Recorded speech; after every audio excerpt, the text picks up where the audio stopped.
Morning, children. I welcome you all after your winter vacation. I hope you had fun. Also, today we will be doing your poem number five Little Brothers from your reader book, and we will be doing the literary appreciation of the same. And tomorrow we will be doing its comprehension exercise. Okay, so let's start with the poem. It's a very simple and nice poem. Five Little Brothers. That's the title of the poem. As you can see, we will be talking about the feet or the foot. Children, आप लोग हमेशा गलती करते हैं. एक पैर को हम फुट कहते हैं और दो पैरों को हम feet कहते हैं. Alright? Let's start with the poem now. I am just zooming it so that you all can see it properly. Yeah. Five little brothers set out together to journey the livelong day in an odd little carriage, all made of leather. Here. Now, this is a very weird kind of poem, I should say, children, because it's about the foot and the toes that we have in our foot. एक पैर में हमारे पास 5 उंगलियां होती हैं. Those are called five little brothers. उनको 5 छोटे भाइयों की तरह माना गया है. तो इस टेक्निक को हम क्या कहते हैं? पर्सोनिफिकेशन. ठीक है चिल्ड्रन, ये एक पार्ट फिगर ऑफ स्पीच होता है. जो टेक्निक्स एक पोएट अपनी पोएम को बेटर करने के लिए यूज़ करता है उनको हम figure FIGURE figure of speech कहते हैं. जिसमें बहुत सारे अलग अलग फिगर ऑफ स्पीच होते हैं, but one of them is personification, जहाँ पे ऑथर जो है वो किसी एक नॉन लिविंग थिंग को एक लिविंग थिंग जैसा अज्यूम करता है.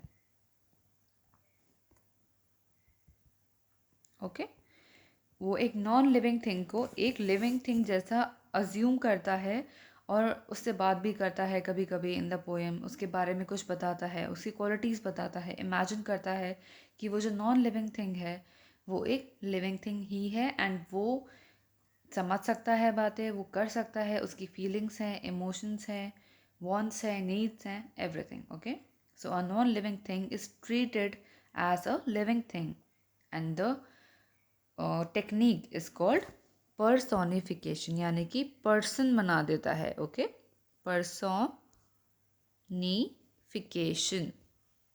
यानी कि एक नॉन लिविंग थिंग को पर्सन बना दिया जाता है. ठीक है, always remember like that. Personification means non living thing को पर्सन बना दिया जाता है. So let's read the poem now that we have understood the personification. यहाँ पे हमारे टोस का पर्सोनिफिकेशन हुआ है as five little brothers. Now the poet is saying that these five little brothers are set out together to a journey, यानी कि इन 5 छोटे भाइयों को जो कि 5 टोज होते हैं, ओके, एक पैर के, उनको एक जर्नी पे सेट आउट कर दिया है, यानी कि एक जर्नी पे भेज दिया है. To live long day. Live long day का मतलब है जब तक वो जिएंगे वो साथ में जिएंगे. Okay, in an odd little carriage, यानी कि उनको एक छोटे से ऑड से कैरेज में ट्रैवल करना है. ऐसे करके शू होता है ना हमारा. ऑलराइट, यहाँ पे लेसेस होते हैं जो कि हम बांधते हैं. दैट शू जो हम पैरों में पहनते हैं, और shoes that we call it, उसको यहाँ पे एक कैरिएज बोला गया है. कैरिएज का मतलब है एक पालकी और या फिर एक केबिन जहाँ पे वो रहने वाले हैं, जो कि उसको कैरी करता है. 5 लिटिल ब्रदर्स को कैरी करता है. That is a shoe. All made of leather, यानी कि शूज लेदर के बने होते हैं. That's why this odd little carriage which is a shoe is called to be made of leather. They hurried away. One big brother and 3 quite small, and one wee fellow no size at all.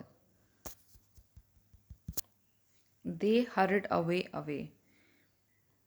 When they are in the carriage, अगर आपने कभी देखा हो, आपने कभी tight शू पहना हो, तो आपको मन करता है ना कि पैरों को थोड़ा हिला लो, पैरों की उंगलियां थोड़ी अलग अलग हो जाए, because they try to stick to each other. So that is why they always hurry away from each other. Okay. Now in the last 2 lines यहाँ पे उनका डिस्क्रिप्शन दिया गया है टोज का. Just a minute. या सी, यहाँ पे डिस्क्रिप्शन दिया गया है. One big brother and 3 quite small and one wee fellow. One wee का मतलब होता है डब्ल्यू, डबल ई का मतलब होता है टाइनी, छोटा. ओके. ये छोटी वाली उंगली बहुत छोटी होती है ना, that is why it is called a wee fellow. Fellow मतलब आपका फेलो, यानी कि योर नेबरिंग पार्टनर, पर्सन और हुसोएवर, friend, buddy, pal or whatever you want to call it. One wee fellow, one wee person, छोटा person, which has no size at all, जिसका कोई size नहीं होता. It is like, very small. So it is called to have no size at all. Let's do the next paragraph.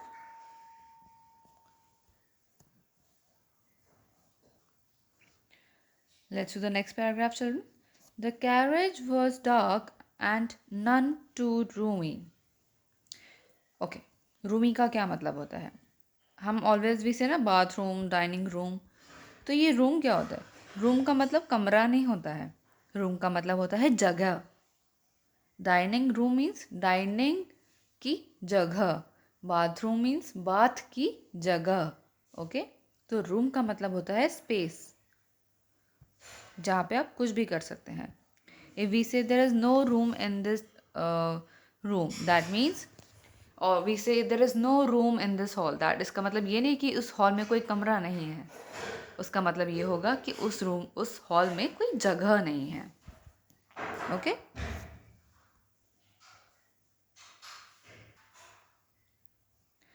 Okay.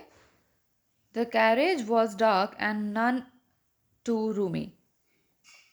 यानी कि carriage जो है, यानी कि जो शू है, वो कैरेज है, वो बहुत डार्क है अंदर से. जब शू बंद हो जाता है तो ऑफकोर्स अंदर अंधेरा होता है, कोई उजाला नहीं होता है, वहाँ पे कोई लाइट नहीं होती है. And none too roomy, none too roomy का मतलब है ना तो वो वहाँ पे लाइट थी एंड वो डार्क था, और ना ही उसमें रूम था. रूम था मतलब जगह थी. Okay. And they could not move about, और वो मूव नहीं कर पा रहे थे. यहाँ पे दे का मतलब क्या है? The 5 little brothers. The 5 little brothers grew very gloomy. Gloomy का मतलब होता है sad. Okay, when you wear a tight shoe, your toes get very sad because they have to adjust in that small space which is inside the shoe. So they all were very gloomy, they all were very sad. And the wee one began to pout. Wee one कौन था यहाँ पे? The small toe. Okay, the small toe is the wee one. And the wee one began to pout.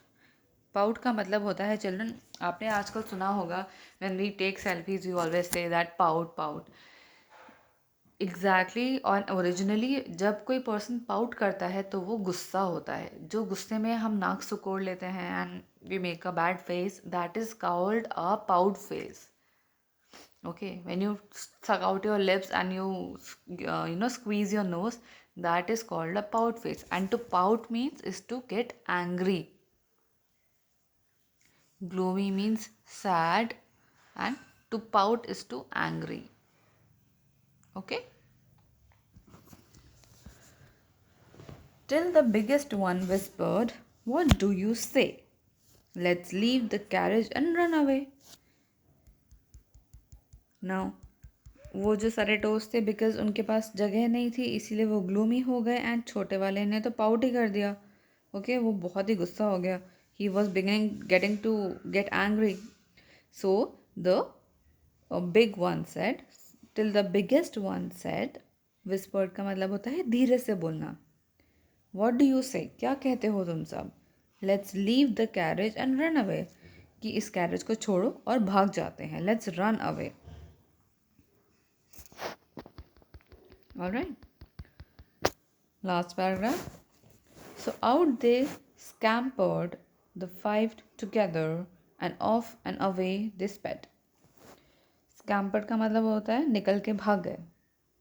Sped का मतलब होता है speed का past tense होगा sped. Sped मतलब जल्दी जल्दी भाग गए, स्पीड में भाग गए. ओके, तो फाइनली उन पांचों भाइयों ने अपने छोटे से कैरेज में से बाहर आए वो लोग और वो भाग गए. They all sped away. When somebody found the carriage of leather, oh my, how she shook her head. That was her little boy's shoe, as everyone knows, and the five little brothers were five little toes. Okay, children, see, it's a very different stanza here. अभी तक हमने assume किया था कि वो जो पांच छोटे भाई थे वो टोस थे. ठीक है, अभी यहाँ पे वो बता रही है आपको कि वो टोस थे. The author is telling you that.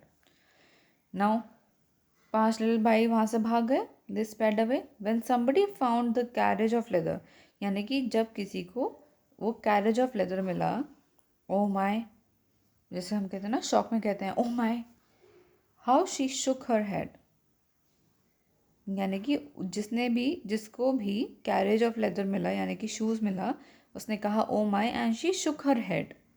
That was her little boy's shoe, यानी कि जो shoe leather of carriage of leather था, that was her little boy's shoe. As every one knows, and जैसे कि सबको पता है. एज का मतलब है जैसे कि सबको, every one knows. And the five little brothers were five little toes, यानी कि जो लेदर का कैरेज मिला था that was the shoe and the five little brothers were the five little toes. So that's the end of the poem children. बहुत ही simple and funny सा poem है ये, about the toes that we have in our feet. I would like all of you to read it once, read the word meaning. ये next page पे दिया हुआ है. Today we will just do the literary appreciation of this poem, and tomorrow we will do the comprehension. Okay, ये रहा literary appreciation. Let's see what the question says. Find two pairs of rhyming words from the poem which have different spellings but which make the same sound.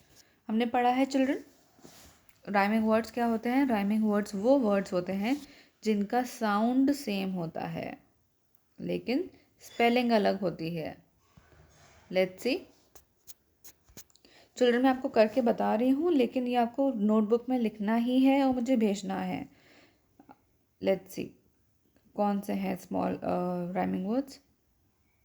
Together, leather, they sound same but they have different spelling and different meanings. Roomy, gloomy. Okay, about, pout, ये सारे rhyming words हैं. They are pair of rhyming words. Okay, sped, head, leather, together, knows, toes, ये सारे rhyming words हैं children. Okay, you have to write them in your notebook. Second one, here in the literary appreciation. In the poem, the poet has also imagined the five little toes as human beings. What is the relationship between them? Describe them. अभी आपको relationship बताना है यहाँ पे कि human beings में और five little toes में क्या रिलेशनशिप है. मैंने आपको बताया है, आप वीडियो देखेंगे तो पता चलेगा आपको. So if you don't understand please watch the video once again. Okay children, that is your homework for today. Rest we will do tomorrow. Thank you so much children. If you have any doubt, you can please contact me.